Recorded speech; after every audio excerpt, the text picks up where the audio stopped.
Salut tout le monde, bienvenue à tous dans ce premier épisode de l'histoire ou l'influence de. Ce concept est constitué de documentaires, donc l'histoire de quelque chose ou l'influence de quelque chose sur la musique. Et donc pour commencer, on est obligé de commencer par l'histoire du rap, tout simplement.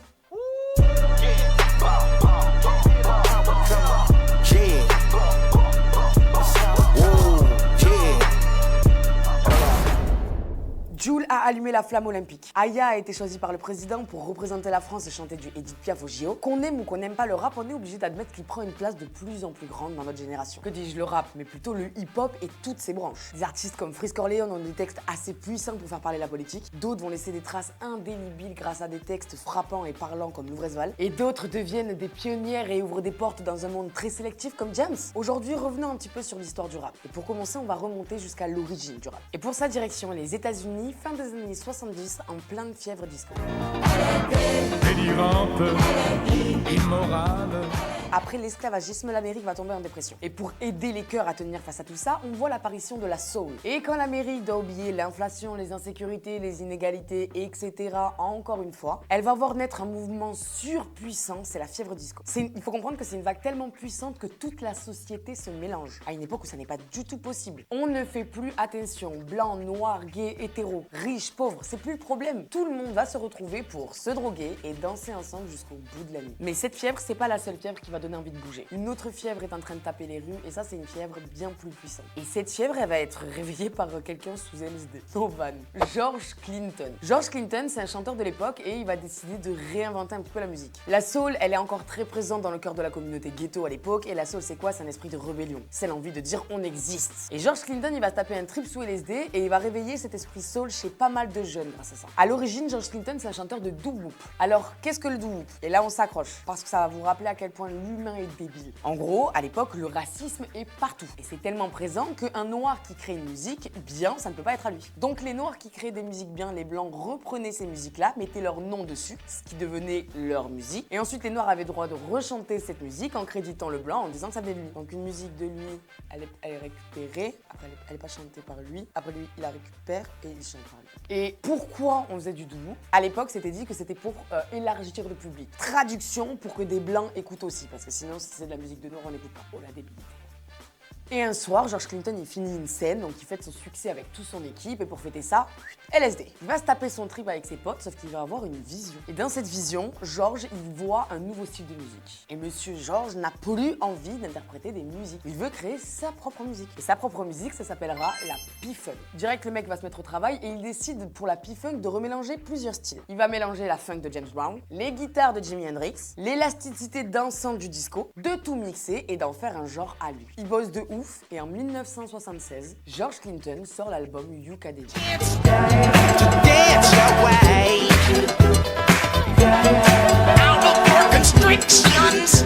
faut savoir, il y a un truc qui se passe. Ce qu'il vient de créer, c'est tellement puissant que ça l'a amené au hit parade. Sauf que vous vous rendez peut-être pas compte, mais c'est un noir qui a créé sa propre musique, qui a chanté sa propre musique et qui est au parade. Pour la jeunesse ghetto, les gars, c'est une lueur d'espoir. Dans la musique de George, ils entendent cet esprit soul power. Surtout pour les mômes de ghetto, parce que tout simplement, c'était le public de base de George Clinton avant qu'il crée la P-Funk. George Clinton, il était grave écouté dans les ghettos, surtout par les jeunes. Donc là, les jeunes, ils entendent ça. Ils entendent pas juste de la musique, ils entendent pas juste la P-Funk de George. Là, ils entendent, oh les gars, on a le droit d'être libre. Ce que vient de faire George, de prendre sa musique et que ce soit à lui de réussir avec, on a le droit nous aussi. On a le droit de réussir aussi. Parce qu'il n'y a pas juste du racisme, il y a des inégalités sociales, monétaires, c'est un délire. Bon, alors oui, la P-Funk ne verra pas le jour, on n'entend plus parler de P-Funk, ça n'existe pas. Ça n'a pas été un style musical assez marquant pour traverser l'histoire. Mais quand même, pour les jeunes, c'est une promesse de liberté. La fièvre commence à monter. La P-Funk était peut-être un style imaginaire, ça a été qualifié comme ça à l'époque, mais pour eux, il n'y avait rien de plus réel. Ce que George Clinton il montrait à travers ça, c'est que l'imagination peut tout créer. Et ces gosses, ils ont que ça d'imagination. La pauvreté fait rage, les droits ne sont pas les mêmes, on est fin des années 70 et il y a un autre fléau qui arrive.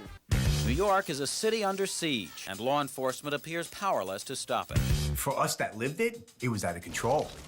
There were record numbers of murders, into the thousands. We just forget just how unsafe. Le crack. Le crack débarque en Amérique fin des années 70 et ravage les rues. C'est la fin de la fièvre disco. Les quartiers du Bronx se sont dévastés dans une Amérique en dépression. Dans une Amérique qui ferme complètement les yeux sur ces jeunes de ghetto, que ce soit autant dans leur bien-être que dans leur développement, que pour quoi que ce soit. C'est une Amérique déséquilibrée. Cette jeunesse veut se faire entendre et elle va trouver un moyen. On est début des années 80 et les rues se voient devenir le temple d'un style particulier. Dans les rues, on retrouve des jeunes en train de balancer contre le silence des vers. Traduction des textes qui soulignent leurs inégalités. En fait, on commence à voir apparaître des rappeurs. Le ghetto se met à rapper la violence, la lutte contre le système et ils ont besoin de rien. Parce que c'est quand même à souligner que de base, il n'y avait rien. Les MC composaient leurs morceaux en superposant sur le silence ou sur des beats faits par leurs collègues. Ça, je sais pas faire, mais tu vois le bail. La machine est lancée et on a quelqu'un qui se démarque un petit peu, c'est MC Coq La Rock.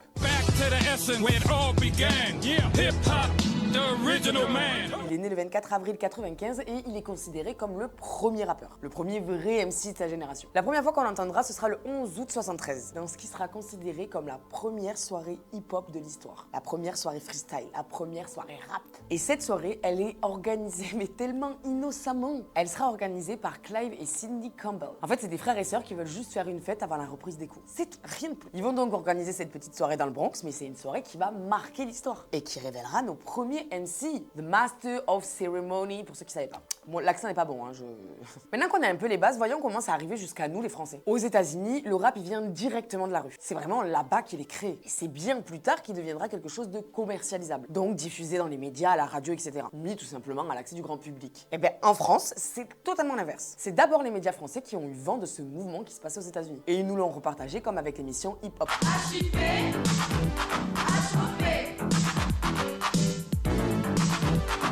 Une émission diffusée par TF1 en 1984. Et grâce à ce genre d'émission, les rues de France, elles entendent. Et l'esprit Soul Power, c'est pas juste américain, c'est un esprit de rébellion contre les inégalités. Donc nos rues l'entendent et l'esprit Soul Power débarque. Au départ, tout le monde pensait que c'était passager, donc on appelait ça une mode. Sauf qu'il y a un événement qui va venir casser ça. Cet événement, c'est le premier concert de hip-hop en France, organisé grâce à un journaliste, Bernard Zecri. En fait, il a eu l'idée de créer un pont entre la France et les États-Unis. Donc il va travailler avec des journaux de New York pour pouvoir créer ça. Ils vont avoir l'idée de ce concert et ils vont créer le New York City Rap Tour. Et c'est un gros carton, les gars. Après ça, il va y avoir des petits open mic qui vont ouvrir partout en France. Et à l'époque, c'était des open mic gratuits. Tout le monde pouvait venir avec son texte et ses valeurs et ce qu'il avait à dire, quoi. C'était quelque chose qui était devenu très courant, même plus qu'au courant, en vrai. Il y avait des open mic parisiens hebdomadaires à Grand-Jobel. Ça a duré de 1983 à 1987. C'est animé par DJ Chabin. On y retrouvait aussi Daddy Yod, Destroyman, Domi Way Petit, Gary Gangster Beat et plein d'autres. On y retrouvait tous nos pionniers du hip-hop. Et c'est là que les choses, elles commencent vraiment à devenir sérieuses. C'est là que les choses deviennent vraiment intéressantes parce que c'est là qu'un nom en France va sortir. Mais avant, il faut que je vous parle de apparemment le premier pionnier, Patrick Bruel. Brr, brr. Je rigole pas. Et oui, Patrick Bruel n'aura pas apporté que des bonnes choses à la musique. Je pense qu'on se souvient tous de son feat avec La Fouine. Et bien, il faut savoir qu'avec ce feat, c'était pas la première fois que Patrick Bruel participait à ce 4e art. Pas du tout, c'est lui qui a apporté le rap en France. Enfin, c'est ce qu'il a dit. Il a expliqué ça dans une interview belge. Patrick a raconté que c'est lui qui avait produit le premier titre rap en France. Le titre, c'est Chacun fait ce qui lui plaît. Et il a sorti ça avec son groupe de l'époque, Chagrin d'amour, en 1981.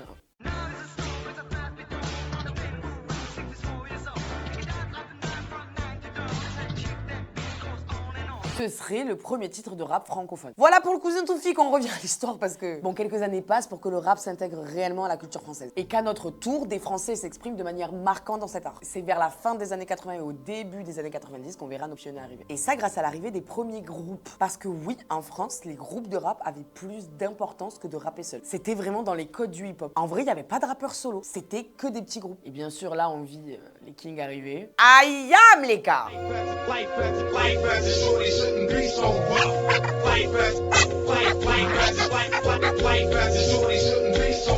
I.A.M. considéré tout simplement comme le premier vrai groupe de rap français. C'est un groupe qui remonte aux années 84-85 et c'est la rencontre d'Eric et de Philippe dans une station de radio, les gars. C'est à Marseille, ils se sont vus et la magie, elle a grave opéré direct, genre ils ont grave matché. Ils vont peaufiner tout ça et vers la fin des années 89, ils vont endosser leur nom de scène. Akhenaton et DJ K-Ops. Plus tard, les autres rejoindront le groupe et au début, ils enregistrent qu'avec les moyens du bord. Et ils vont enregistrer Concept, une cassette. Une cassette! Ça n'existe plus. Qui va avoir un écho de fou. Enfin, un écho de fou. Un écho suffisant pour qu'en 90, il signe avec un label. Le label de Virgin. Il faut savoir qu'IAM, ils ont fait des premières parties de baiser, les gars. Comme Madonna et James Brown. À une époque où le rap, il est pas accepté. Pour l'époque, c'est un truc de malade. Ensuite, en 91, IAM plante son nom, avec la sortie de son premier album, De la planète Mars. Cosmique de la Terre sur un autre corps céleste. On vient de FARS, ce n'est pas une farce.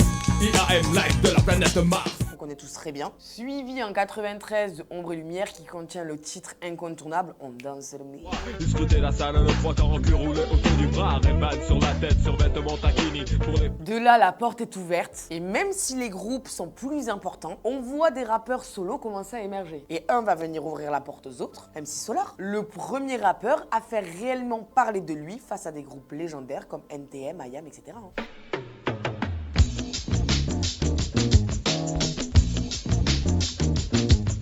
De là, les portes sont ouvertes. Et je pense que la suite de l'histoire, on la connaît tous à peu près.